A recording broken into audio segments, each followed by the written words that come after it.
Yes, you do always open. Fuck that shit. Okay, let me open. Welcome to episode 3 of the Pink Gentleman's Report. I'm Sibu. Yo, what up? This is Mahumz. Leba one. You gonna give them all your handles again? Nah, let me not.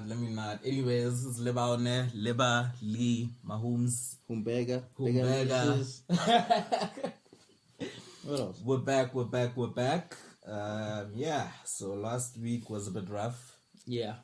With the technical glitches, but now we are trying out different equipment. Yes, and a different schedule. To To try and deal with the glitches before they give ourselves enough time instead of rushing. Yeah, and the rushing thing, I'm all for excitement and adrenaline, but it's also stressful, and we have day jobs. We have day jobs. Just came from mine. Fuck, bro. I like my job. I don't know about you. My job's okay. It's just fucking with my health right now, but yeah, mine is also. I don't need to tell you that. I think I'll mention it later, but yeah. All right. So today's episode, right? The title is episode 3. Being a black sheep in a big white all boys. No, man. Now you're complicating shit. Now I'm complicating shit. Yeah, it's long. Yeah. Man. Hey. Black sheep in a white wolf club. Being the black sheep in the white wolves club. Yes. Yeah, being the black. It's a tongue twister.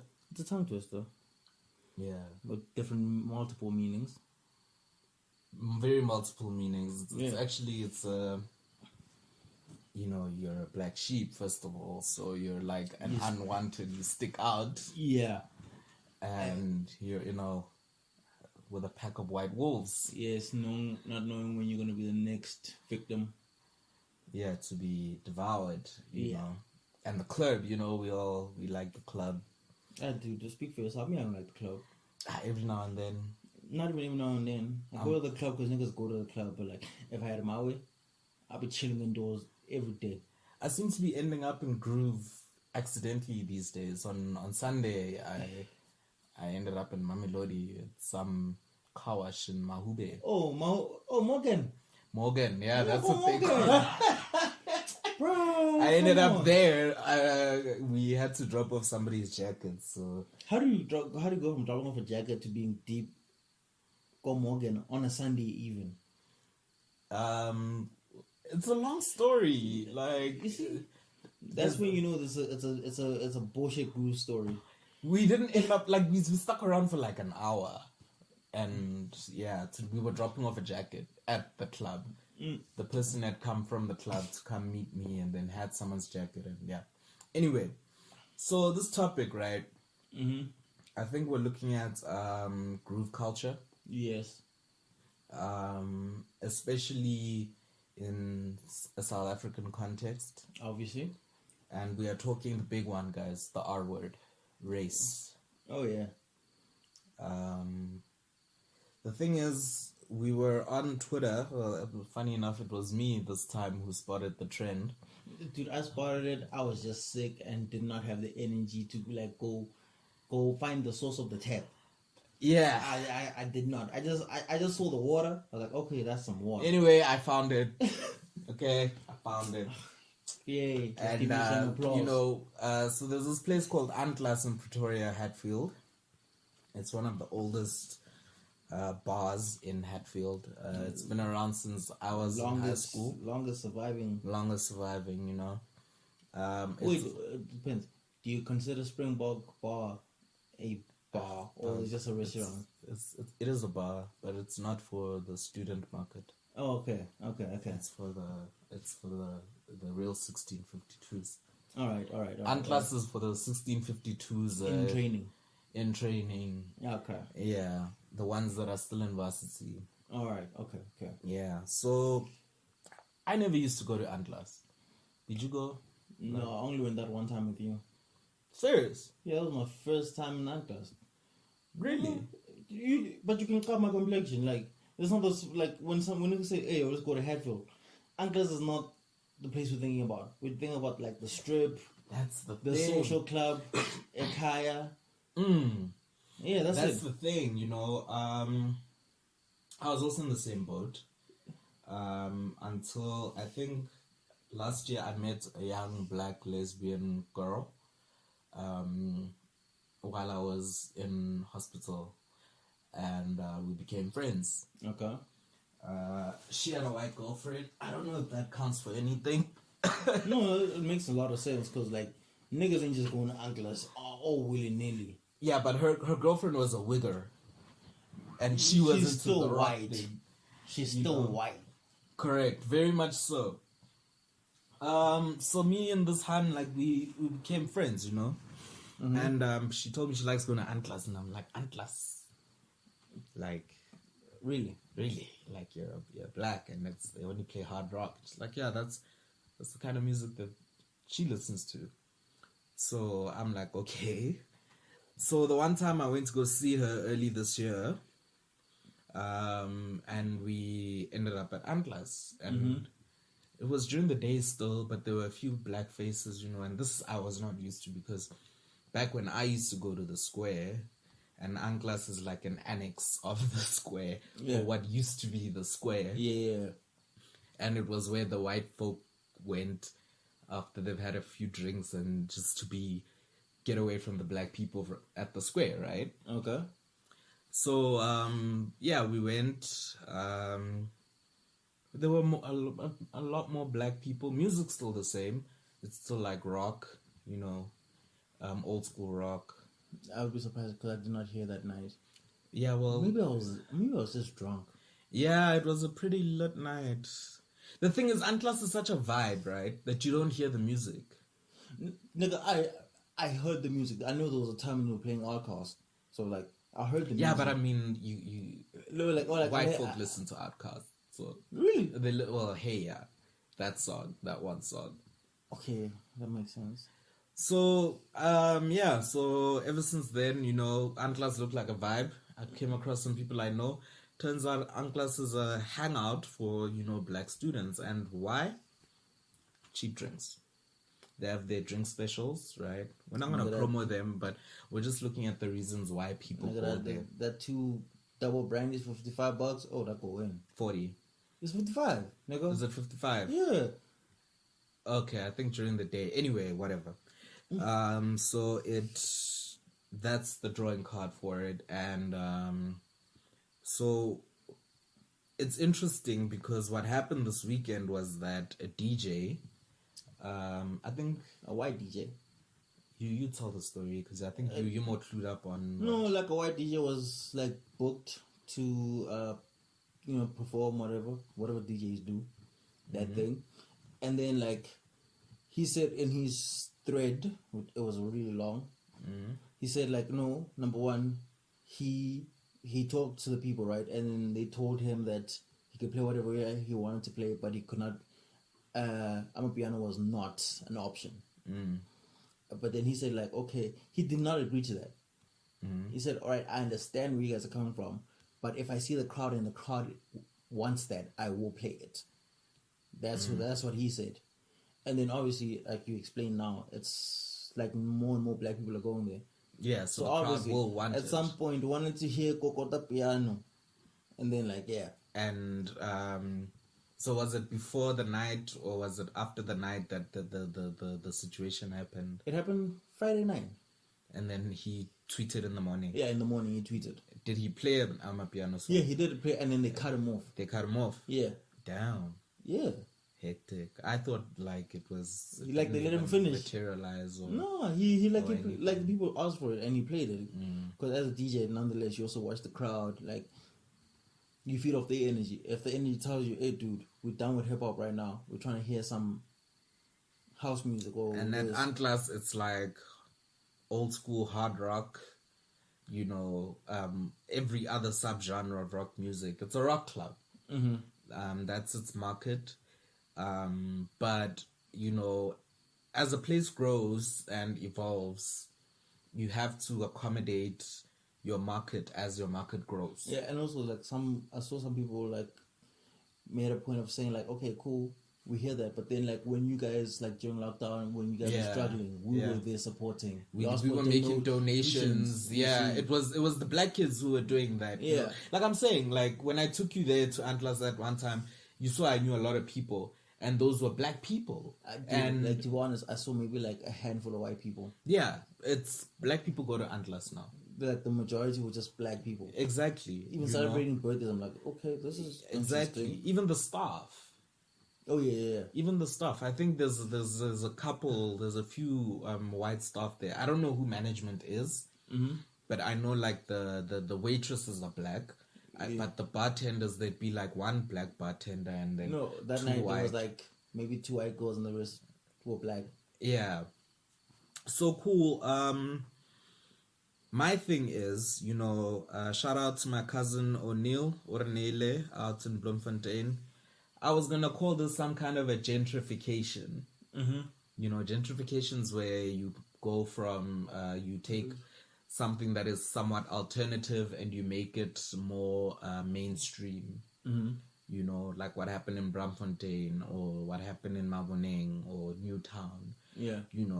But that usually happens when a white market infiltrates a predominantly or historically black market. Historically non-white. No, I don't like the word non-white, but POC, people of color, anything that is just not Caucasian. Okay. You understand? And where they appropriate it for themselves. Okay. And then there's arguments that the market goes up because of that and all of that value. That is so true though. But anyway, so my cousin O'Neill was like, no, it's not gentrification when it's black people who infiltrate the market. It's called urbanization. Okay. You know how in America when they'll be like, oh, he's a little urban. Oh, they mean like ghetto. Black. Straight up. Oh, black. Black ghetto. Yeah. No, but then urban, like when you say black, it obviously comes with all those other negative connotations. Yeah. So can we say that Aandklas is being urbanized? Yeah, urbanized, inverted. It's weird using this word in such a term because when we were being taught, it was when something's been modernized, like it's coming. Yeah, now you're looking like it's backtracking. Yeah, like now something's being urbanized, but it's backtracking. It's not being gentrified. It's not being whitened and given white substance and white privilege and and all, everything that comes with being white. So while that was being said, I was like, is there maybe a frustration with the Aandklas management that they are now attracting a black market and their market is changing and they don't know how to. But here's the thing. Okay, I can hear that argument, but the problem with that argument is that at the end of the day, you are a club. Exactly. You suppose you want to make money, but the people that you are trying to attract are not spending money with you guys. It's somebody else. So obviously, it means they're the ones that want your product. That want your product, and those are the ones that you must now start as a business adjusting to and catering towards. Exactly. But they don't want to change, and you know what? It's. I think. Look, I've only lived in Pretoria for this length of time, so I think it's a Pretoria thing. I lived in Joburg for a bit. I do know that Kitcheners in the early 90s, when democracy came out, my uncle, who was, in his 20s in the 90s, told me that Kitcheners did not allow black people in the 90s, or it was they made it a hassle, But when we started going to Kitcheners, when we were at Wits and staying in Braamfontein, Kitcheners was predominantly black, right? And they were playing black music or music appealing to a blended market. A little bit of everything for everyone, right? Yeah. Aandklas, now it seems like we're experiencing that whole thing because I think briefly I remember during before like it got urbanized by us, we would try get in, but they would ask the black people for ID. and not ask the white people for ID, we were underage. Yeah. But there were also white The underage people. Yeah. Yeah. White underage kids, you know, also trying to get in, but they don't get asked, you know. So my thing is, now, are we having a situation where Aandklas or these establishments in Pretoria are now attracting black people, and their owners are scared we're chasing away their market, their regulars? Because I think that's the issue, is they have regulars, and you might find that their regulars, being 1652s or Karens, might be saying that, no, now you guys is a black club. Okay. You understand? I get that.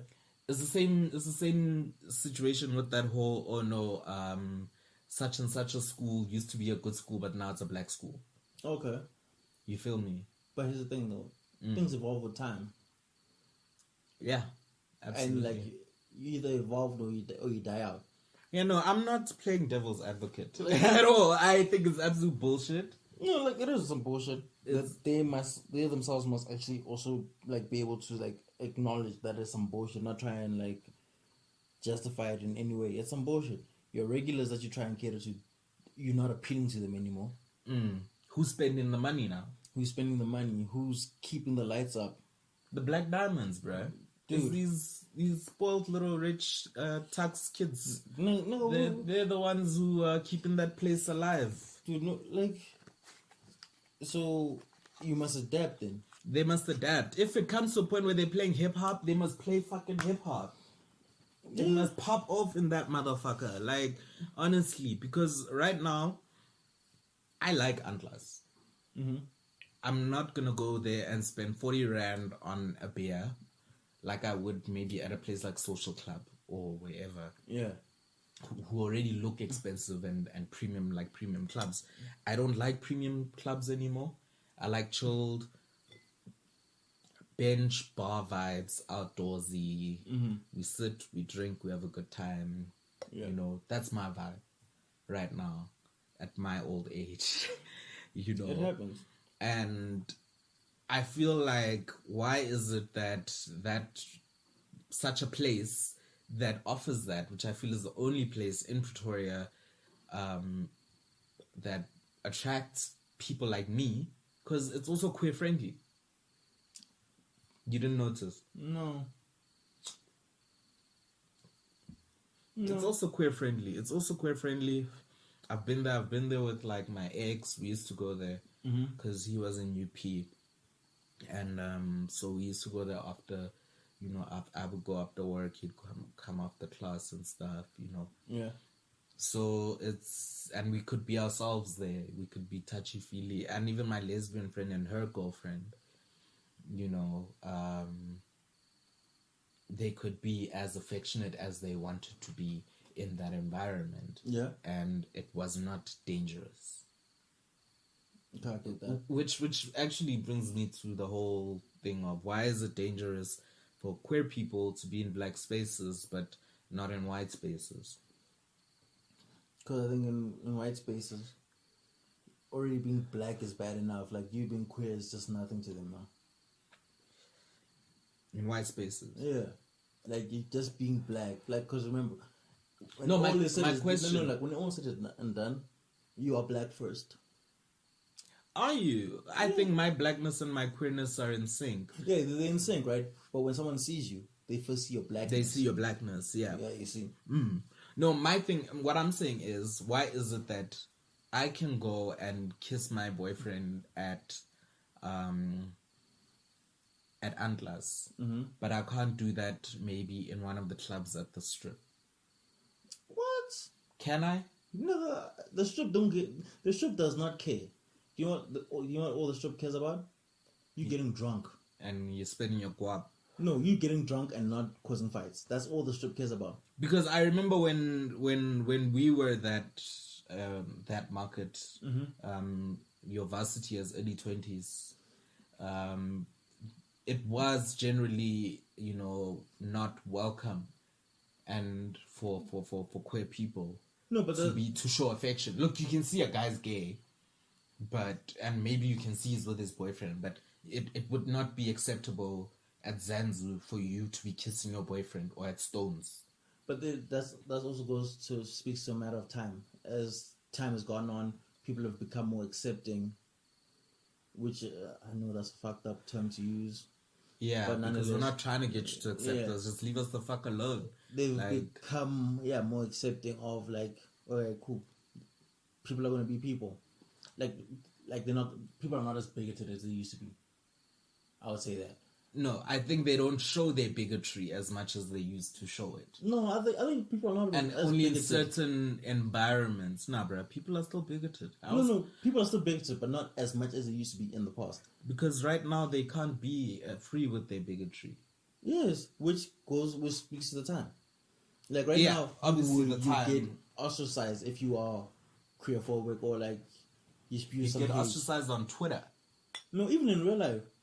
Like where? Like, dude, what do you call this now? As much as people may not think this, your Twitter is real life. People will ostracize you. People will go at you. Like, you are not free to do as you please, like you used to be. Someone will always be there to I don't agree with this, actually, because, like, I know for a fact that there are some people you will sit with. They're your friends. They're your boys, you know. They only tolerate you as a gay guy because you're their friend. They've known you since before you were gay, inverted commas, you know. And you're not like the other ones. They actually say that, you know.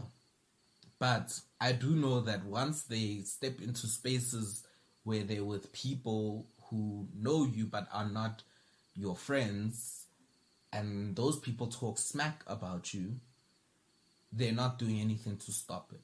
Am I wrong? No, you're not wrong about that. They're not doing anything. It's the same thing. It's the same thing with toxic masculinity. You know, we always mention toxic masculinity. In terms of women, you know, you are a feminist on Twitter, or a feminist ally, because as a man you cannot be a feminist, but you're a feminist ally on Twitter. You know, you're about women's rights. You're against rape culture and all of that. But your boys are out here talking the most vulgar things about women, you know. Yeah, I want to get that bitch drunk and do this and do that to her and all of that. And you're just chuckling there at the bar with them, and you're not saying, nah, dude, that's not okay. You can't say stuff like that. How many straight queer allies actually stand up to their friends and be like, I will not let you talk about Lee like that. He's my friend and he's gay and there's nothing wrong with it, so I'm leaving this table. Goodbye. It's very few, but then like speaking from my side, or like the people I genuinely just surround myself with, I've never, none of that has ever happened. Like, and maybe that's an outlier in itself, or maybe they don't feel comfortable spewing that kind of shit around me. Yeah, because they know you. They know that you won't put up with it. They know me. Or they know that you'll come and tell Lee, or you'll... No. Or you... I'm using my name just like... No, but like... or maybe it's just like, dude, that's not a conversation that I'm willing to entertain. Yes. It's like certain things, like, all my friends know I'm not about that. Like, if it's something about, like, if maybe one of those people who are like, oh, no, I want to get this woman drunk so I can do this, you will never speak about that in front of me. Yeah. Because, like, already you know, like, dude, Sibu's not about that. As quiet and nonchalant as he is, there are some lines that I have in the sand. There are lines, and that's the thing. I think these boundaries are things that people don't have, is where you are saying, okay, Lee's allowed to be gay, but let's say Xoli is allowed to be straight and have his opinion about gay people. But you, as Sibu, I'm not saying you specifically, but I'm just as an example. You, as Sibu, are friends with Lee and with Xoli. Xoli pretends to be okay around Lee, but when you're with Xoli, Xoli wants to talk smack about Lee or gay people just in general and how disgusting it is. What should Sibu, average Sibu, not Sibu, do or say? What does he say? Does he leave the table? Does he try and correct them? How does he try and correct them? Or how do you maneuver it? Because I can imagine it is an uncomfortable position for a straight guy, because you are going to try and defend a sexual orientation that you do not understand. You only understand it through your friend. You can never fully understand being gay. No, I can never fully understand being gay, but what I can always understand is a person's attraction to someone. Like, yeah. I'm not saying you think as Sibu the free thinker. No. Like, I was like, whenever someone says that, I'm like, oh, okay, cool. But how do you know you're straight? That's also my first question. How do you know you're straight? Can you justify why you're straight? No, but yet you're out here asking another person to justify why it is that they're attracted to men.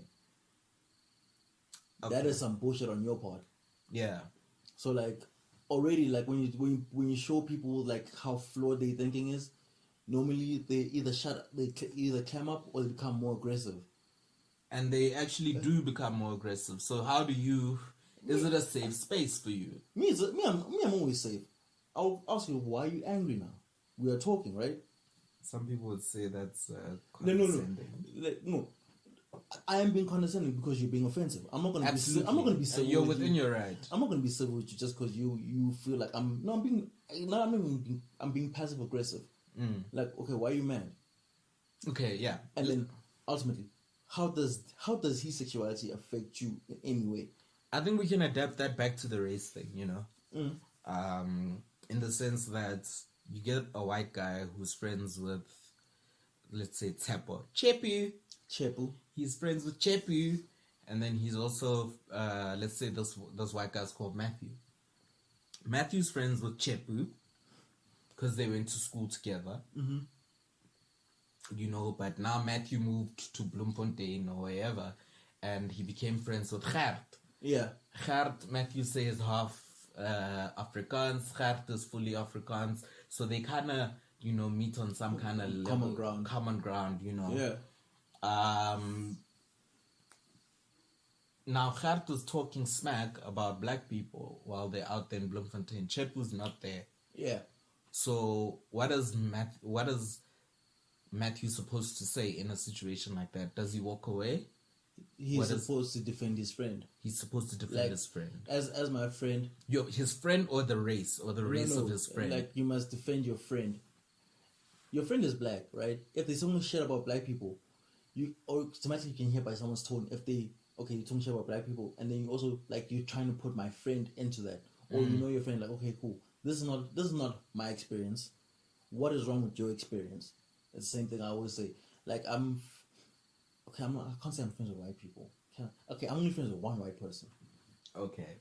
I'm on, like a full blown. You're not a racist, Sibu. You got one white friend. No. I'm kidding. A one white guy, Dion, full blown Afrikaans dude. Yeah. Like full blown. Nah. But that like our friendship like we became friends like when we were 16, 17. Like our friendship has like I can say that is my friend. Like that is someone who if you talk shit about me, just by talking shit about me, you have beef with him. Yeah. And then when you talk shit about black people, you still have beef with me because in his eyes you're attacking me as well. Like he's what I would say is a true ally. So what you're saying is it's like no, but to get there, we had uncomfortable conversations. Yeah. We talk like, no, dude, okay, I get you. But like, you know, that's not your experience. This is not it's like this, it's like that. And he's like he also himself took the time to go and educate himself. Yeah. You have to ask questions, guys. Like he'd ask questions that if I was sensitive, maybe I could have been offended by them. But then because this comes down to where like I know him. I know it's not coming from malice. Has to also it's a level of comfort with someone, comfort. which takes a very long time to build. Yeah, like him asking me questions about being black and all that. It didn't just happen like in year one of our friendship. No, it like probably happened like past 3-4 years ago, maybe. Because you know it's very. I as a gay person can understand a straight person because I've been living in a straight man's world. Yeah, you understand. Maybe you as a black person can understand a white man's thinking because you've been living in his world. Well, some people can.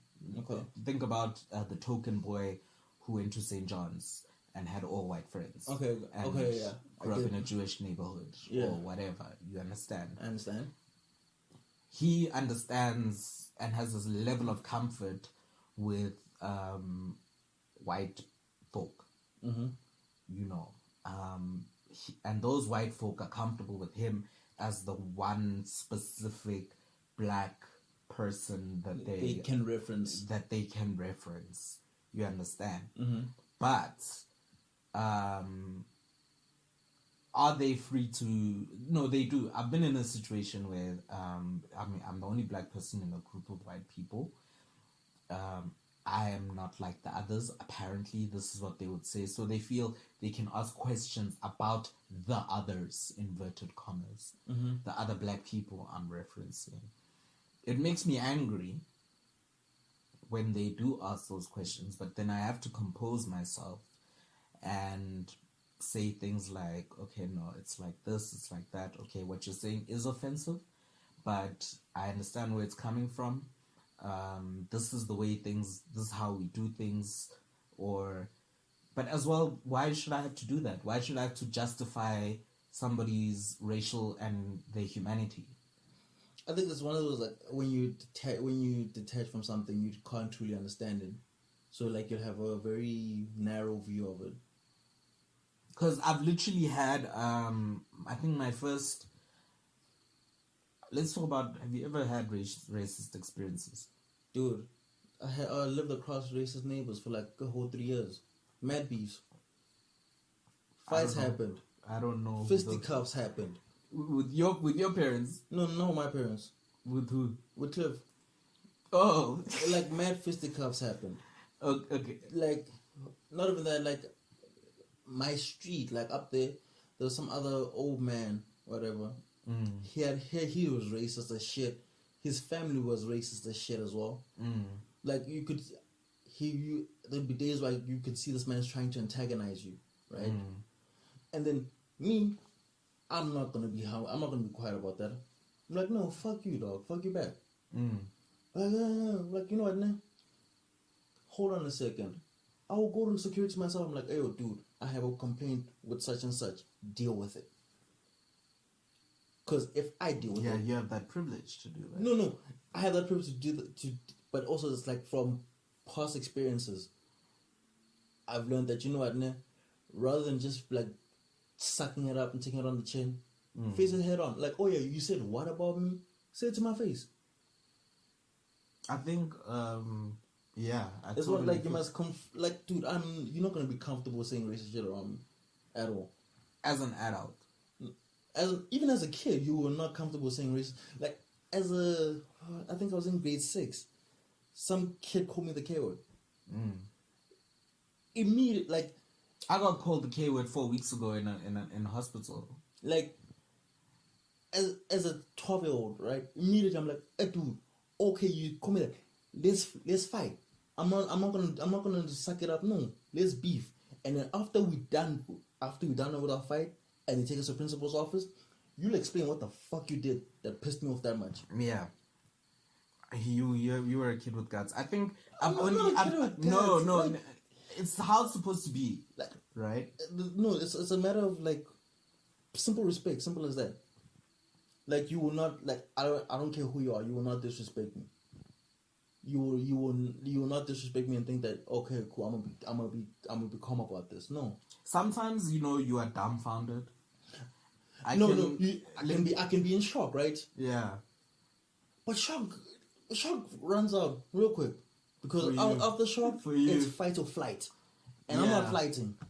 So we're gonna fight. For me, I think, okay, let me explain. Let me talk about, I think, 2 or 3 experiences. Okay. My first racial experience, I didn't even know it was a racist experience until I was older, and I was told that it was a racist experience. Yeah. We had just moved into this neighborhood called Dorenpoort, the old Dorenpoort, That is white as fuck still. Yeah, and this is 1998, if not 99.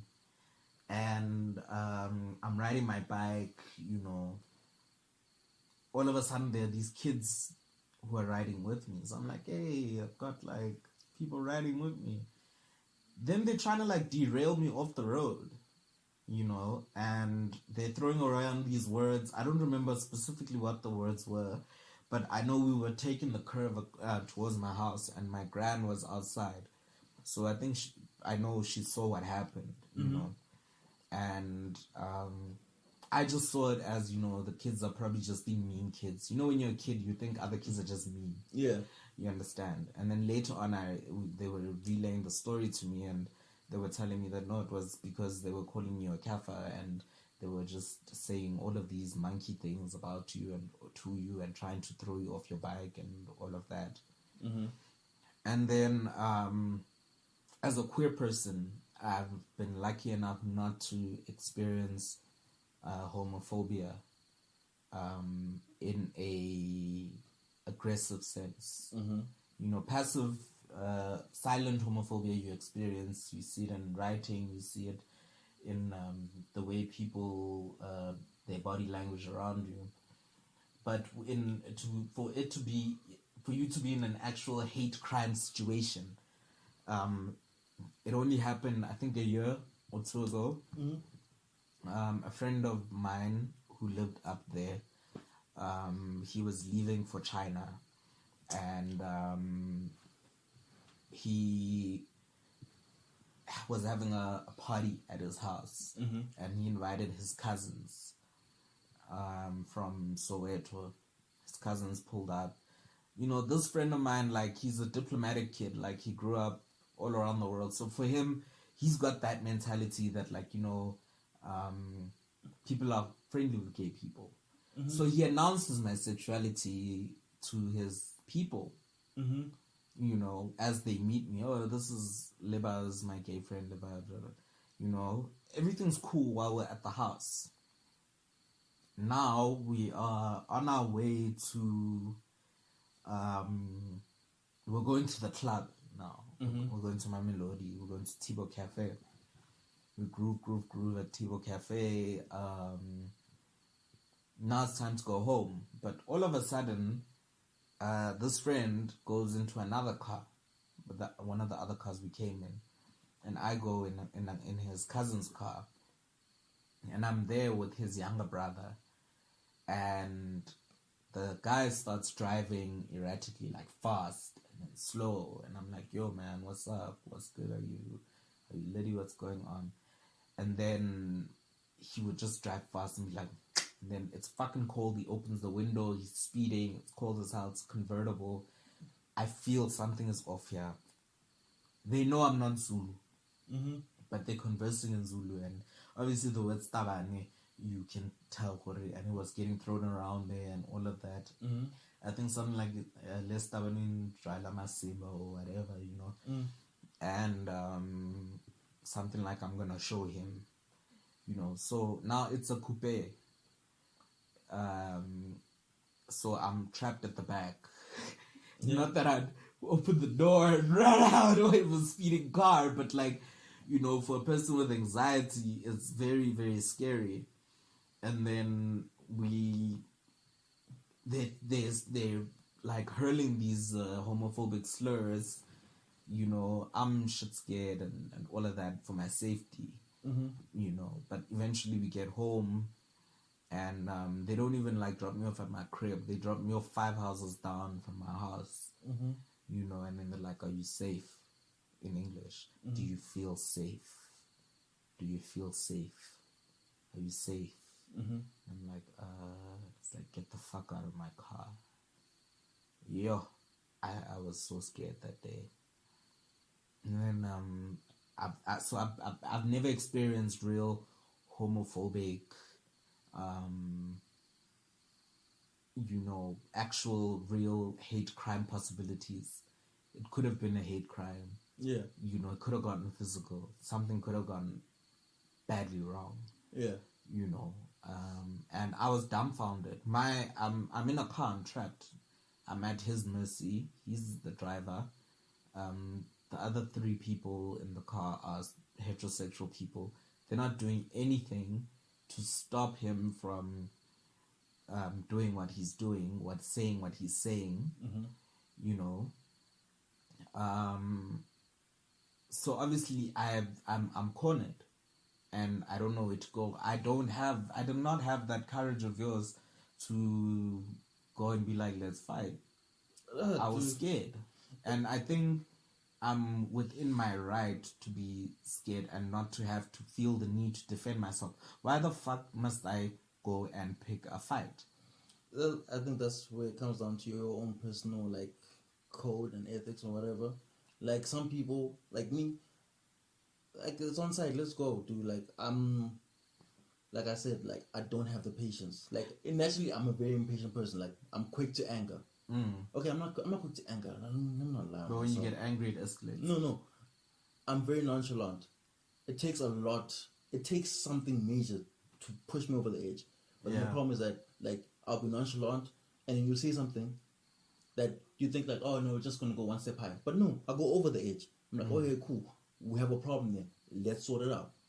Yeah. Because like I can't deal with this like this air or whatever like that. No. I think with race it's actually a bit easier because let me put it this way. Okay. 4 weeks ago when I was in Pretoria West Hospital because of my anxiety, right? Mm-hmm. There was another person. Obviously, if you're having an anxiety issue, they put you in the psychiatric ward, you know.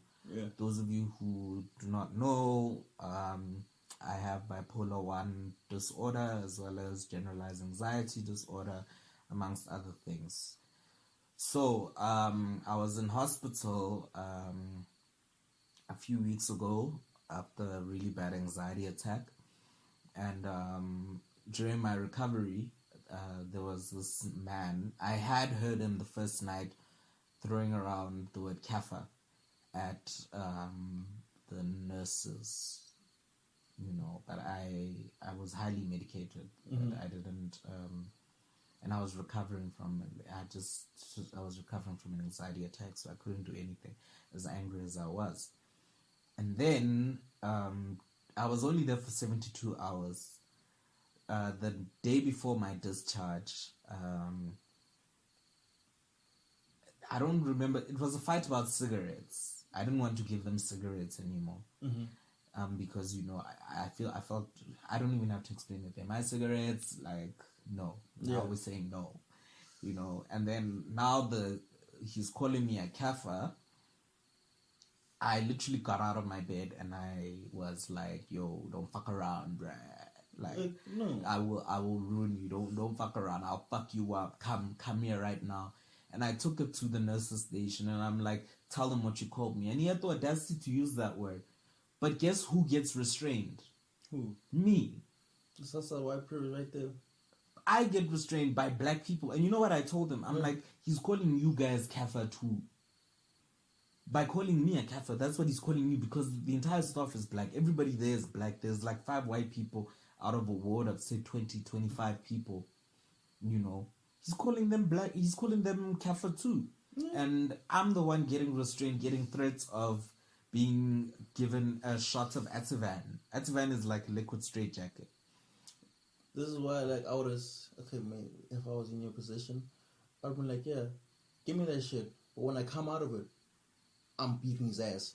No, like, no, your ass for trying to stop me. No, I'll beat everybody else's ass. One of the other male nurses just saw that I'm not an Ativan case, so he just put me in another passage and told me to just sit down and calm down, because obviously now I'm anxious. I'm having a panic attack, even though it's one that is angry. But yeah, but my thing is, like, why are you? There's fine. He is mentally unstable, but he cannot go around attacking other patients. I was in my bed, bruh, like saying no to giving him things that are mine.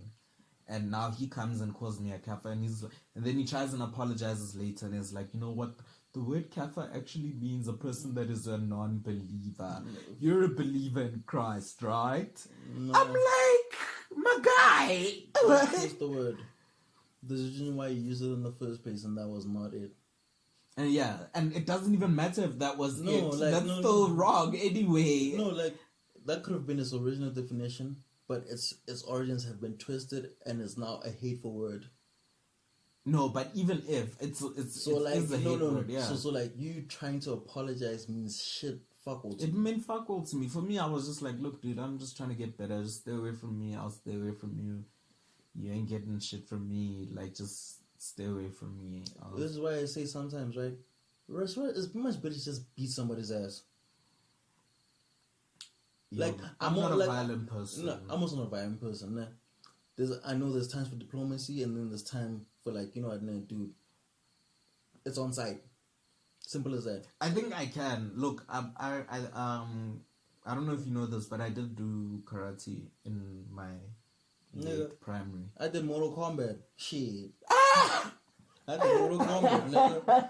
That's not real, Doug. That's not real. I will finish you. I will Finish him. I will hit you in your, like, that's the thing that I realized. I don't fight fair.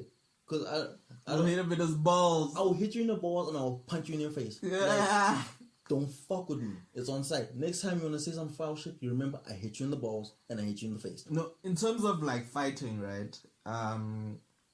I do have a thing against physical violence. Mm-hmm. You understand? You know, violence is very nice and intellectually, yeah, let us disrupt the system and do all of this and this and that. But for me personally, mentally, it gives me a lot of anxiety due to post-traumatic stress and all of that. Yeah. And even though I know how to defend myself, and I have in instances where it's surprise instances like where I'm getting mugged and I've been able to defend myself. They got my phone, but they didn't kill me, you understand? Yeah. I've had situations like that. But situations where it starts off as a verbal altercation, I do not. Violence is not in the back of your head. It's not something that pops up. Even though I know that my body can be used as a weapon. Mm-hmm. You know, those things. You think that when you do something at a young age that you forget, you don't. Yeah. Because when I remember I was getting mugged in Melville and I knew how to defend myself. I knew the blocks. It just happened.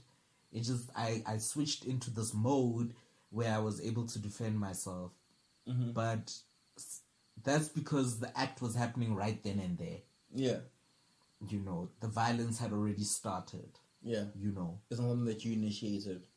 It's not something I initiated, and it wasn't verbal to the extent whereas it's negotiable that we can get out of this. Mm-hmm. You understand?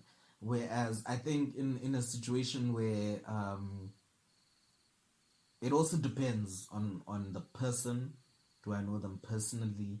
Because I have been subjected to a lot of violence, but more with people I know. Mm-hmm. You understand, intimately, where I wasn't able to protect myself. I think it's because of the shock as well, that someone that is supposed to love you can do this to you. You understand? Yeah. So that's one of the causes of my anxieties. It's a post-traumatic stress disorder. You know, but if it's a stranger and it's quick, I do know you can take the phone, but you will not kill me. Oh, when I'm mugging, I'm different though. I would say that. Like my dad told me the one most simple thing. Dude, I can buy you a new one. Just give it. Don't fight. No, I'm not fighting for the phone. I'm just saying, don't hit me. No. Take the phone. There's no need to. It will never even come to you hitting me. I was mugged once in Joburg by Park Station. Literally, the guys came up. One was holding me. The other one had a knife to my stomach. He's like, phone. Didn't even talk. I'm like, here, money. Yeah, that's what you're supposed to do. No, I'm like, here. Done. Because I knew what was happening. I could have fought off, because that nigga's group was tight as shit. No, I'm not saying then, fight. But then I'm like, okay, cool. I was ready. Physically, I my adrenaline was high. I was ready. To defend yourself. If shit gets bugged right now, I'm gonna go down I'm gonna go down swinging. See, for me, they wanted to catch me with the element of surprise, not that whole.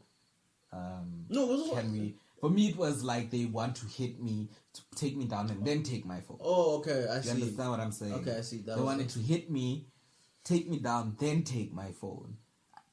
This isn't the one instance of getting mugged. Obviously, I've been mugged in different other situations, but I'm saying an instance where I am able to defend myself is an instance where it is a stranger and they are trying to catch me off guard. Yeah.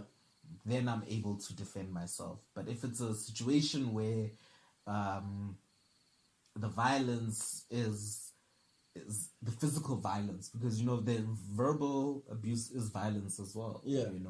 Words are violent. Yeah. Emotional violence and all of that.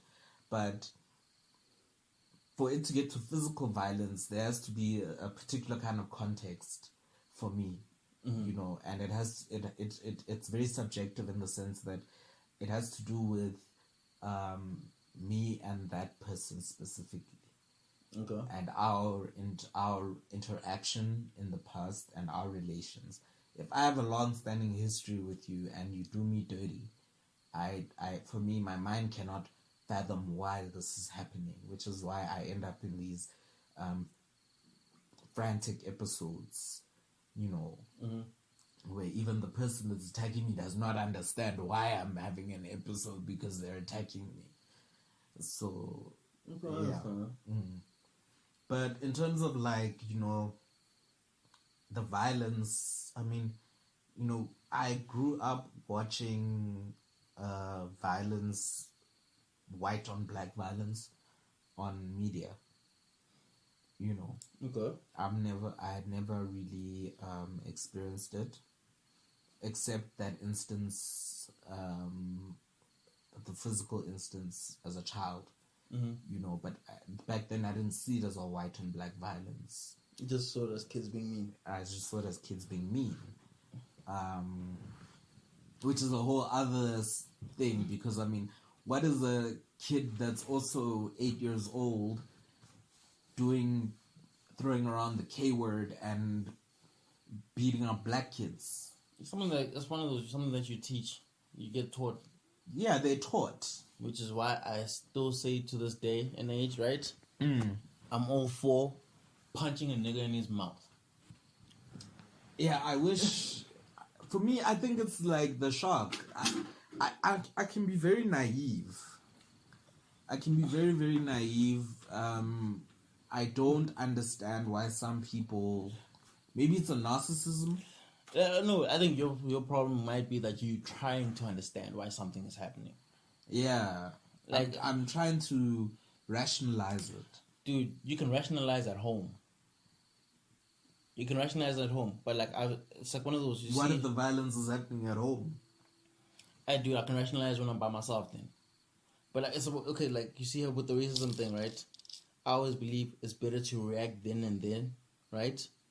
You can go back, think later, and then think later. Like, cause here's the thing, that you must. I believe personally, right? You must make people uncomfortable to be racist You're around you. You're a reactionary person. I think we discussed this last week as well when we were talking about. I'm a reactionary person. You're reactionary. Yes, no, I will gladly claim that, because that is what I am. But like with racism in particular, right? If you're racist to me here and now and then, we're gonna deal with the situation here now and then. I'm not saying I'd walk away. I didn't walk away in this situation at the hospital. No, it's not like I will make it uncomfortable for you, and I will make it uncomfortable for everybody else around you, because the one way a lot of people learn in life in general is through pain. So, if it means I have to publicly embarrass you, maybe even put my hands on you, so be it. But you will learn on this day that you said 1, 2, 3, and a person did not react the way you thought they were gonna react. They were not cool. They're like, oh no, I'm sorry, it was a mistake. I don't believe that shit. Which actually makes me think it's tough to be a woman here. It's tough to be a woman. Because they face this. Imagine you're black, lesbian, in South Africa. Not only are you dealing with racism, you're also dealing with toxic ass black men. Toxic black men, white men too. You're dealing with men. You're dealing with men. And it becomes it's so difficult to speak for women, which is why I was actually telling a friend of mine she's a content creator as well. That I want to reserve certain discussions about women for when we start taking guests. Yeah. Because I don't want to, and call me politically correct or whatever, but No, I don't want to tell other people's narratives. No, it's not one. Like, I believe you don't speak on shit you know nothing about. Exactly. I don't really know your ins and outs. I know what my sister struggled with because growing up she used to get catcalled and then she'd just say "futek," and I used to be like, "Why are you being mean to them? He's just saying hello." But now when I look back, I'm saying she was within her rights. But in terms of what did I do when my sister got catcalled? And I'm sure your sister got catcalled a lot. Yeah, I think watching her reactions to it, I knew it's something that you don't do, which became a thing where, like, even with my friends, I'm like, if they saw catcall, I'm like, no, dude, don't do that. I would also because I saw my sister, it made her uncomfortable. Yeah. As much as I would be like, no need to be mean, just walk away, but really. I also would be when my homeboys were like catcall girls in the streets, and I'd be like, and I don't think it's because I'm gay. I think it's just it's uncomfortable. You feel uncomfortable for the girl, for the woman. I feel embarrassed personally. I'm like, dude, what are you doing? No, don't do that. And when they say no, I'm like, okay, cool. We'll be doing something like, and then they'll be far away from me. I'm like, hey, sexy, beautiful. Yeah, you. Who? To my friends. I will say that. Oh, you'll say that to your friends. Yeah. I'm like, hey, beautiful. Oh, to make them uncomfortable. I'm like, yeah. That's how it feels. That's how it feels. It's one of those why I can say, like, when I look back, I've never okay, maybe it's because I'm also shy. But I've never catcalled someone. I've like, okay, I can see a woman's beautiful. Oh, she's beautiful. All right, cool. You'd rather go speak to her. Hi, can I buy you a drink? No, I don't even, like, just because you're beautiful does not mean I can invade your space. No, I don't even. No, I understand that, but she's beautiful. All right, cool. That's great. I think also an uncomfortable space for me is, guys, heterosexual men are a problem, eh? Heterosexual men. All day, every day, twice on Tuesdays. Heterosexual men are a problem. And being friends, I have few gay friends. I have no gay friends, guys. Or ones that I've seen frequently enough. Yeah. I see my straight friends more than I do see my gay friends. And going out with heterosexual men, there's always, especially if the guys say his girlfriend's away or he's got a place to himself, we're getting bitches tonight. And it's like a job. We're not going out to have a good... It stops being fun. Do you know what? Now it's about, like, we must get numbers, we must do this. It feels like Mainland and high school all over again. It feels like a job. It feels like a job. Not for me. I'm watching, I'm like, and I feel uncomfortable for that girl because he's trying to dance up on her. And she's like, she'll be dancing, she's very like, you can see her facial expression, and it's because she doesn't want to react because she doesn't know how you're gonna react. Yeah. She doesn't know if you're gonna go and go say some shit like you can't be on your periods and drink Vav. Remember that story? Do you remember that? I think I saw a tweet like that or something like that. Yeah, I think it happened at one of the clubs in Sunnyside or town where a guy was buying this girl Vav, and at the end of the night she's supposed to go home with him, and she's like no. And he's like, why? And he's like, no, because I'm on my period. And then he shot her or something. And it's like, you can't be on your periods and drink Vav. Like, that's some... It's problematic shit. Club culture, bruh. Problematic as fuck. Club culture. Which is why I try my hardest not to be around it, because, like, there's always some stuff that antagonizes There's me. always, like, drama, dog. Like, I think if you go out long enough, there'll always be something that happens. There's always drama, which is why I've learned club culture is not for me. I prefer my indoor vibes with my friends.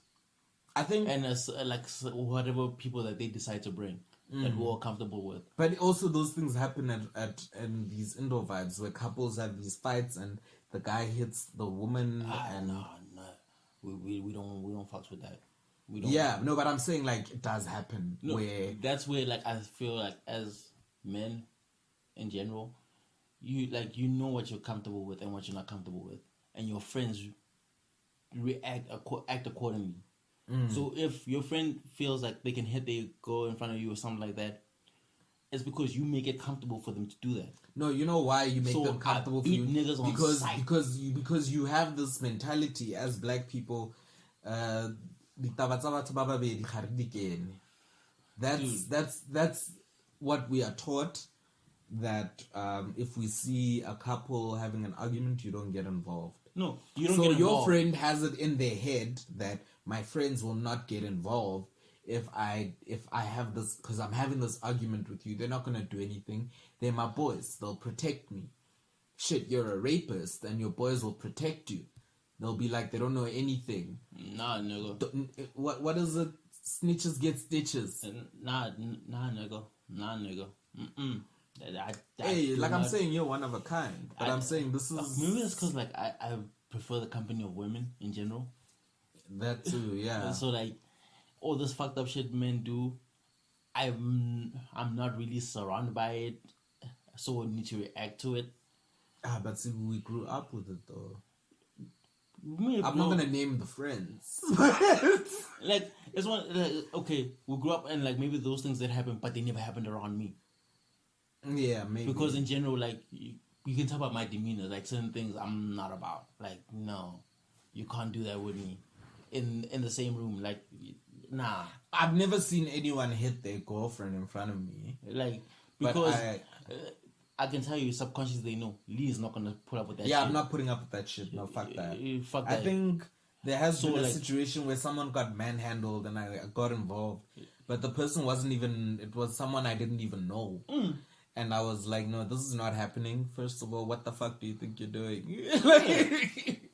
That's something that we, as a people in general, we need to start doing. Like when some fucked up shit is going on, put your nose in it.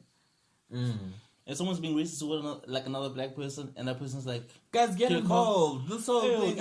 I don't want to get involved. Snitches get stitches. Get involved and snitch. No, blow that whistle. Don't even blow that whistle. I'm still saying for this entire podcast, beat a nigga's ass. That's you. I say blow the whistle. No, I'm not about I violence. say snitch. As much as it may be seem like I'm preaching violence and violence. No, but certain things cannot be handled with words. You're gonna if say I'm like at the shops and someone's being disrespectful to like a mama Zala who cleans or whatever. I'm gonna get involved. I won't beat the person. Like no, that makes no sense in life. Yeah, obviously. But like there I'll are be like no, situations. don't do that shit. That's fucked up. No, I'm not. But like if you like being racist towards another black person and I'm there and you can't don't do anything, that. You can't sit around and let that happen. That's what I'm saying. Like I'm that time in I'll the even tell hospital. them, hold that shit. I'm dealing with you now. In the hospital, those black people there, and then I can sort of understand where they're coming from. They're at their job. There's only so much. So hit him with the shot. That's what they should have done. Hit him with the shot, but then it comes down to that whole white privilege, the repercussions of them maybe hitting him with a shot. What repercussions? I had more privilege there because I have a family member who's an executive in that hospital. But I think I think it was more a situation of if it gets out of hand, such and such a person in the chain of command will know that their nephew was involved in something and they allowed it to happen. You see, it's always like people sadly are scared of the repercussions of their act or of acting. They always think twice. But with certain situations, and sometimes their decisions aren't the best ones to be made in that thinking twice. But some things I feel like it's not. We can't discuss it. We can't be civil. We can't be anything besides aggressive. Like I'm gonna meet you with the same. Well, you can't reason with an unreasonable person. I'm not even trying to reason with you. No, I know there are times where I walk away. I say something very insulting that you probably won't even understand. It'll fly right over your head. And then I walk away. See, that's how I deal. I'm passive aggressive.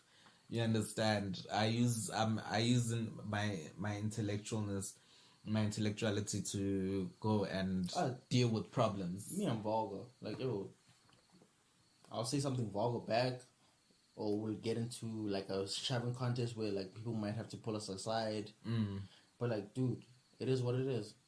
Like, there will be repercussions on there and then for your actions. Like, you will not say that. You're reactive, though. So like, You're no, reactive. I'm reactive. Like, what am I supposed to do? It's how society has like conditioned me to react to shit. Cause like I've seen like standing idly by does nothing. So I might as well. The time to sit by and do nothing is long gone. It's like the same with this Aandklas thing. People are not sitting by. They're like, okay, cool. So you won't let us play our music even though we support you guys. We're cutting off support. We'll come, right? Because there's no entrance fee, and we'll just sit at the table. There is sometimes, but okay. Yes, there's before 7 or something. Yeah, like we'll sit at the tables. We won't spend our money. If our music, like if you will not cater to us, we will not spend our money. Like they are reacting. Other people will be like, nah, dude, just go to go to a different place. People will go to some people will go to a different place. Other people will just be like, you know what, nah, I won't spend all my money here. I'll just buy juice or cool drink. And just relax. Yeah. So basically what we're saying is find ways. Well, I'm saying, context. I've been saying this like the whole week on Twitter. Like, what? Context. Yeah, context. Context determines your actions to something. So for me, there are certain situations where I will react physically. It depends on who the other party is or what I'm protecting. It depends on the situation and what was happening before we got to that point. Yeah. You're saying that like you react regardless. React regardless, dude. Like if I was there at Aandklas and it's like I could see, oh no, they don't want us to play our piano, I'm going home. But then that's what I'm saying is when I say react, I mean physical. Depending on like if you like okay in my sense it depends on the situation. If you're being racist towards me, I'm gonna get physical. I don't have the time to talk to you because talking to you clearly is not gonna do anything. I think as well if you're being abusive or like being problematic in a ways that I'm not comfortable with, I will react. And I also think this whole thing of them alienating their inadvertent vicarious market. It's cool again. Their vicarious black market, you know. They're black sheep that support them. Not to refer to my people as sheep, but just understand the analogy, the context, the metaphor. It is abusive. Yeah. It's like saying you're not gonna go feed the child that shows you love, or your dog. Your dog is loyal, but then you refuse to feed it what it wants. Yeah. You understand? I used the wrong analogy again. A dog. What would be a better analogy? Let me think. A loyal girlfriend, man. Like a loyal girlfriend, or like she asked for something, and you're like no, and it's not something that's unreasonable. It's something that you can see that she wants, and you're just make her happy. You're just being a cunt. Yeah, you're just being a cunt for no other reason than because you want to be a cunt. You're being a dick. Like you're just being a. I hate that word cunt as well. Yeah, ish, dog. You see now our conditioning. And that used to be my favorite swear word ever. It's same here, dude. Now we're grown, dog. It hit my grown in the chest so beautifully. It was like a 2 foot out of nowhere. Okay, we are digressing now. Yeah. We're digressing. But we've been digressing. We've been, but I think it was a good conversation. Oh yeah. Do you see what happened with your boy Katlaho? Yeah, the protection order. No, the protection order, and the fact that there was more evidence that he'd been cheating. Oh yes, with the models in Kiev. And you see? Which further, I was. Which. He's a man whore. Yeah, which for me further justifies Karen's reaction. Because she had been civil for a long ass time. Now she reacted. And some shit's shit's popping off. Shit's happening. She's had enough. She's had enough. She's had enough. And that's how you That's change. how we don't even know who was Nikita the one who gave him the STI, or was it Bilhan and Kiev? Or like, was it one of his many other hands? Was it one of his many? You see? But anyway, reaction is the best way. Don't make people comfortable. Don't ever let people get comfortable disrespecting you. No matter how tiny or like small you think it is. Disrespect. I don't take disrespect. Disrespect should never be allowed. I just think, and disrespect should be met with escalation. You disrespect me with words, I disrespect you with the fists. I don't know about that, Sibu. You disrespect me with words, I disrespect you with the fists. I don't know about that. I think because like when you get into a shouting match, if I disrespect you with words now, and shouting matches do nothing for us. Okay, I don't know about that. I don't agree with Sibu on his last point there about using fists to deal with words. I believe in sitting and talking and being reasonable. If they're not able to be reasonable, you walk away. Go to the fist. You don't go to the okay. You're just trying to be controversial. I'm not trying to be controversial. I'm being honest. You go to the fist. Okay. Like, it's one of the. Or if you don't go to the fist, exit completely. That's what I'm saying. Oh, okay. Yes, walk away. Don't involve yourself in. Don't go and sit and stew in something that's just going to escalate even more. If you can see that there's no progress being made here, you walk away. You just leave it, and you're like, "Odomjo." Progress after one conversation. You are stupid. Okay. You walk away, and it comes back. The disrespect comes back after that. No, obviously, like I always said, context.